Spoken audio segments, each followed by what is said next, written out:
the Mediterranean Sea southwest of Sicily.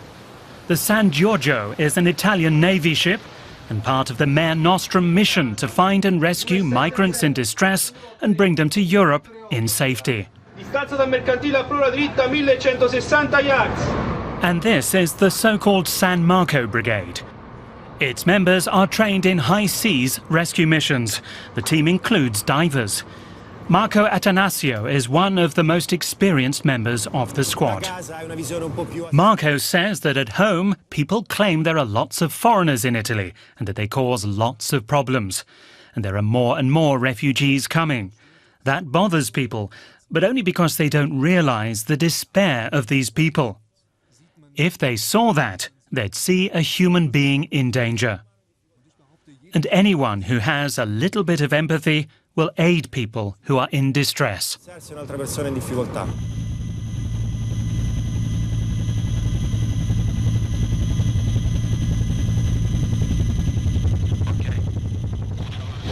The weather's getting rough, so the ship has to chart a new course.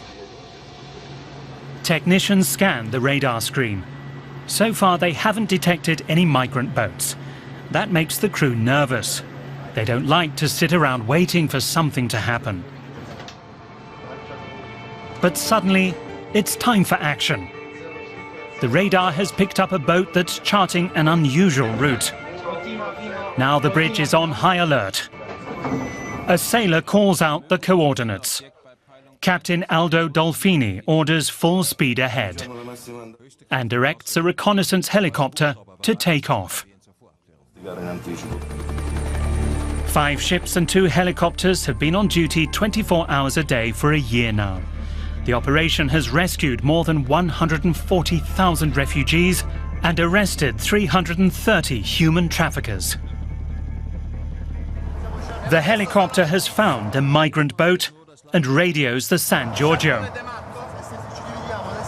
A landing boat will go to the migrants first. The crew gets ready for a full-on rescue operation. They agree to stay in radio contact. The team in the landing craft will try to approach the migrant boat. It's just after 4 in the afternoon when they get started.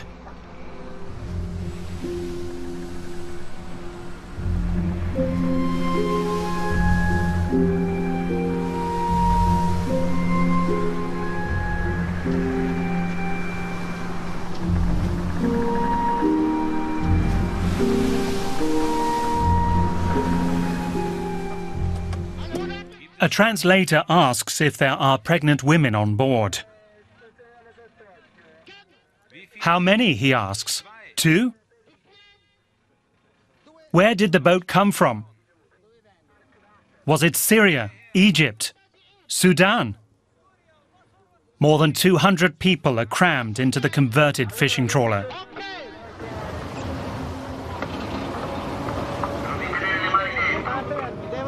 First, the crew throws out life preservers in case any of the refugees fall overboard. Getting everyone to safety will take time. Strong currents and heavy swells make it too risky to bring the landing craft close. Even a slight collision might sink the battered old vessel. It's time to move fast.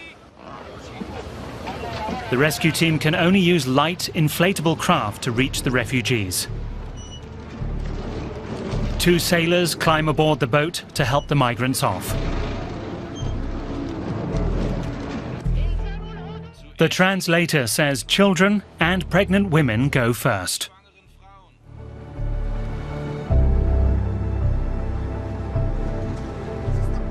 This woman's trying, but she can't make it off.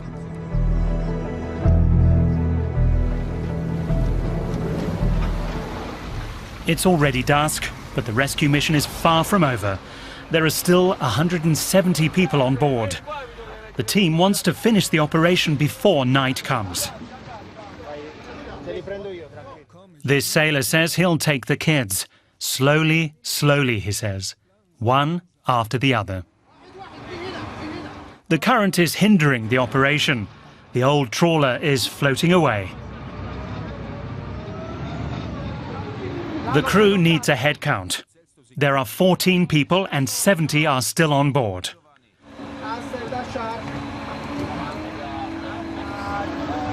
10 minutes maximum, he says, until everyone is safe. It's 10 in the evening. The last hurdle is driving the landing craft back through the small entryway in the Coast Guard ship.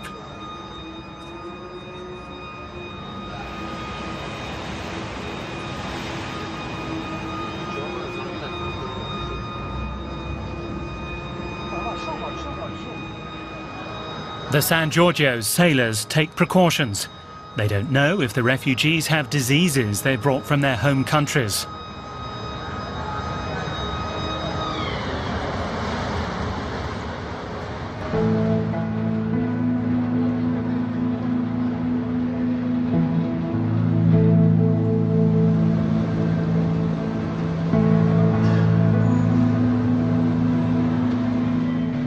Back on board, the migrants are searched. Italian police are on board as well. They're looking for the human trafficker who organised this dangerous journey. He's hiding amongst the refugees. The crew learns heartbreaking details of the refugees' journey. They each paid $3,000 for their passage. They had to swim out to the fishing boat. Then they were at sea for 8 days, drifting, until they were found by the San Giorgio. The ship turns towards Sicily to bring the refugees to land. Captain Aldo Dolfini knows they don't all want to stay in Italy. Sappiamo che l'Italia viene vista come porta d'Europa. The captain says he knows these migrants see Italy as the gateway to Europe. Many already have tickets to travel to see relatives in other European countries. But he says it's selfish to see the Mare Nostrum rescue mission as something threatening. Questo aspetto come minaccia è soltanto una prova di egoismo. They are people who must be helped, he says, and they're helping them. And any country that has the means must help these people. Che ne hanno le capacità devono farlo. The refugees will only spend a few hours aboard the San Giorgio, but those hours are crucial. Marco Atanasio, the diver, says that crew members are just a momentary presence in the refugees' lives and vice versa. Each group has its part of the world and then comes into contact with a totally different world. Afterwards, everyone continues with their lives. He hopes the migrants' lives will improve from there on.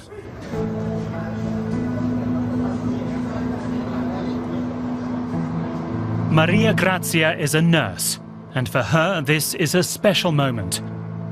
It's the first time she's taken part in a migrant rescue mission. Things are calming down. The crew and the rescued migrants are talking.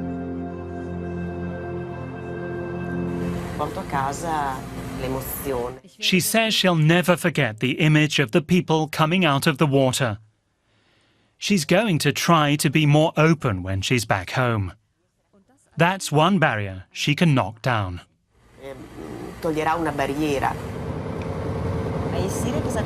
Maria has found a family to talk to. She asks them what they did for a living in Syria.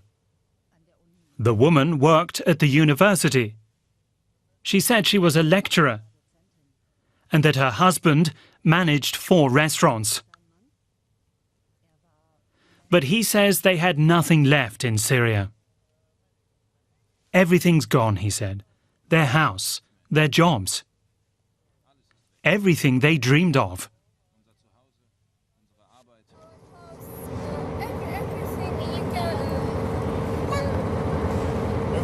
Maria Grazia translates. And now she says she understands. Now she tells them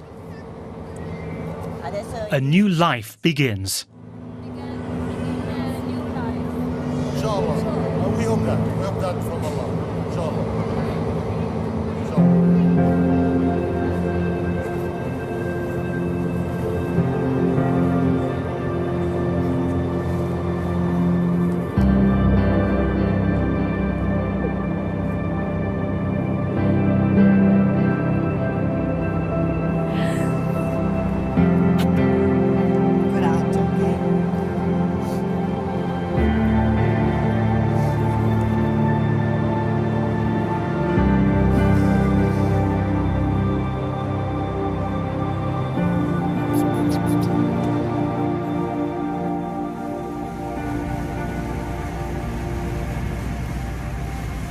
As the ship pulls into port, the captain says the first priority is shoes. He asks how many people need them.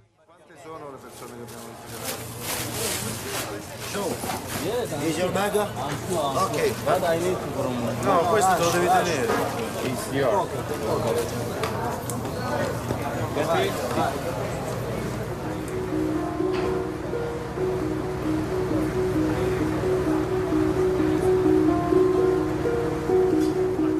Thank you very much.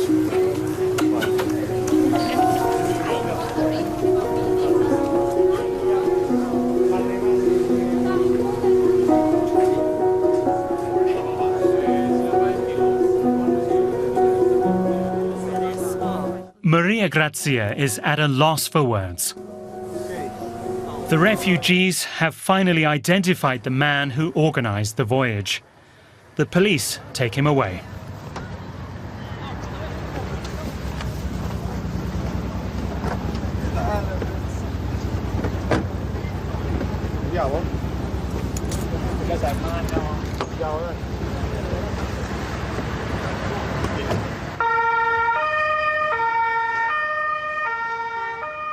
The Italian mission is due to finish at the end of October.